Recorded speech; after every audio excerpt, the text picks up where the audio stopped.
things started.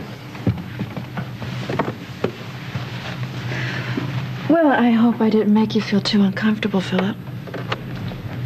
Olivia, anything you can do to help my father, I'm all for it. I'm going to spend some time with the kids. She'll leave about 20 minutes. And I have some deacon business to attend to, unless you want me to go with you to the meeting. Well, I would love that, but I want to catch Alexandra by surprise, and you might tip her off. I want to tell you something. I'm very touched that you want to do this for me. You love me. Yes. I love you.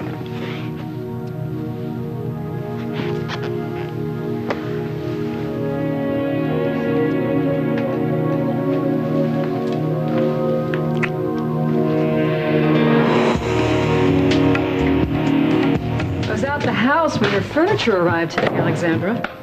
Really? I'm surprised you weren't out spending Alan's money. Lloyd, go and check on the car, will you? What's going to happen when your power play fails today? What are you going to do with all that tasteless stuff? Burn it? Perhaps you should save it, have a tag sale. You're going to need the money. You know, the question is, what are you going to do when Alan loses all his money, And how long is it going to last then? A few months? A few days? Or until you've maxed out his credit cards? I have my own credit cards, thank you. I also have half ownership of this hotel, and you've overstayed your welcome. Well, that's perfect timing then, because I'm leaving. Back to Paris. While at the mansion, Alan and I bask in the glow of your departure. Alan and Olivia. Somehow, I just don't see those names being linked for long. Yeah, well, they will be. And speaking of the wedding, you're uninvited. Well, thank you. But I don't think there's going to be a wedding, because I think in a few weeks, you will be history. You got that backwards, sweetheart. It's your days that are numbered. Trouble in Spaulding-Land. I couldn't help noticing your tete-a-tete with Alexandra earlier. You know Alexandra? Well, now, wait a minute. She's single and she's wealthy. Of course you'd know her. My attraction to Alexandra Spaulding runs much deeper than appreciation of her obvious charm. Sure it does, Edmund. As does your attraction to Alan. You enjoy ruling Springfield's little corner of the world, don't you? But now that Alexandra has come home, you're going to be knocked off your pedestal. Pity. No, the pity is she's not going to succeed. And once again, Edmund, you have hitched your wagon to the wrong gravy train. What? Alexandra may think that she's conquering the universe this morning, but she is in for a rude awakening. All right, will you at least sit down until everyone gets here? No, I won't, Philip. I don't want to give them the slightest indication that I am not fully capable. After your exertions last night with Olivia, who could possibly think that? You know, Philip, you should be less sarcastic and a little more appreciative of what Olivia did. Hello, boys. India. Philip. Alan, you both look as dashing as ever. Well, India. Well, what are you doing here? Yes, you sent me your proxy. I have it right here. Yeah. I changed my mind. Under the circumstances, I decided it would be better to make this vote in person. I see. So Alexandra couldn't accuse me of coercing you, right? Smart thinking. I guess it never hurts to have another ally in the room. Allies? Is that how you think of me, Philip? I was speaking in the broadest, most general terms. Speaking in general terms about me? Oh, now I'm hurt, Philip. I would rather think that of all your ex-wives, you consider me unique. Well... How is Beth? You two headed for yet another round of bliss? No, actually, Beth and I are no longer involved. No? What a shame. Yes, I can see that it comes as rough news for you. Actually, it's for the best. Words I never thought I'd hear come out of your mouth. Mr. Spaulding. Oh, Philip. Yeah.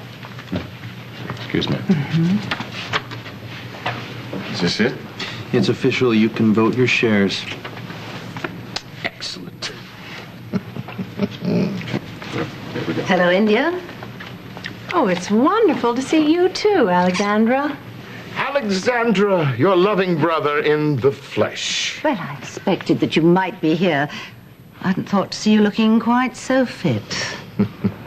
Perhaps we should have a word alone. Yes, perhaps we should.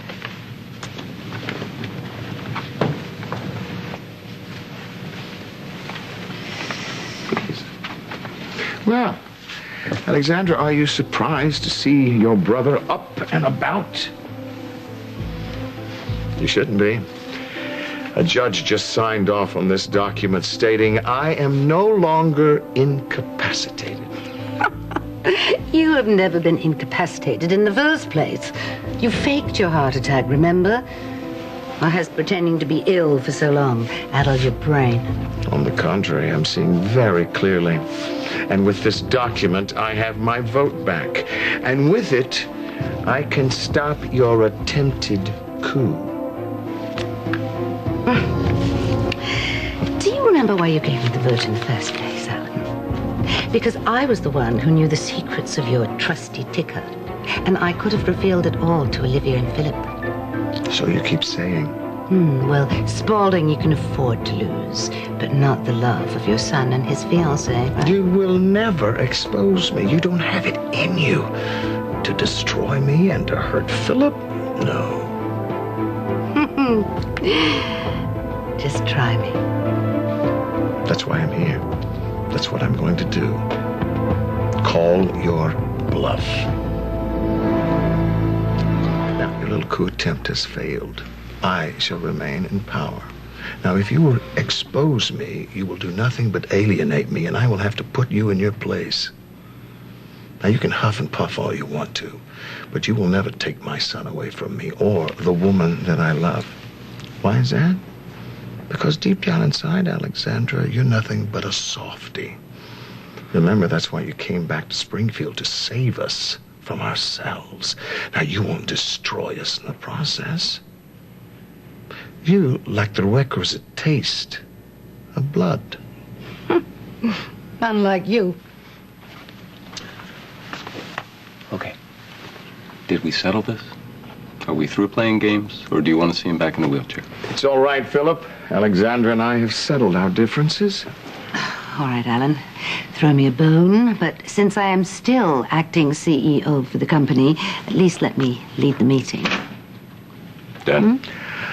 It's all right, Philip. I can afford to be generous. Just watch and learn. Seth, you can go.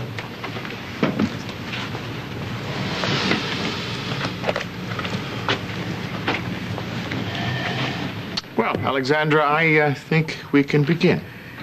Yes, well, it is a rather paltry turnout. Now, by proxy, the board has approved the minutes of the last meeting and the agenda for this one, so I think that we can begin. As you know, I initially came to Springfield to look after my ailing brother. But when I got here, what I found severely distressed me. Alan on his sickbed was as difficult as ever, and stupid, too, being hoodwinked by the charms of a gold digger. Alexandra, you are out of order. No, Alan, you are out of order. And Philip, you're even more of a disappointment. You used to be so kind and tolerant. Whatever happened to that great guy who gave his ex-wives generous amounts of Spaulding stock to take care of them? That was the mark of a true gentleman. But you've become petty and cold. So cold, in fact, that you are trying to keep your own son away from his mother. Aunt Alexandra, you really might want to get all the facts before you make judgments. Yes, well, I just have one more thing to say to both of you. Philip, don't be stupid enough to give stock to people whom you've mistreated. And Alan, dear, you don't know me nearly as well as you think you do. Right, so we will now vote to see if Alan Spaulding remains the CEO of Spaulding Enterprises or if I will take his place. Per the corporate bylaws of this company, any family members, past or present, may vote, providing that they hold the requisite amount of votes. Now, Thanks to my generosity, a few more family members have finally gained that threshold. So, won't you all please join me in welcoming the latest voting members of the board, or as I fondly like to call them, the Ex-Wives Club.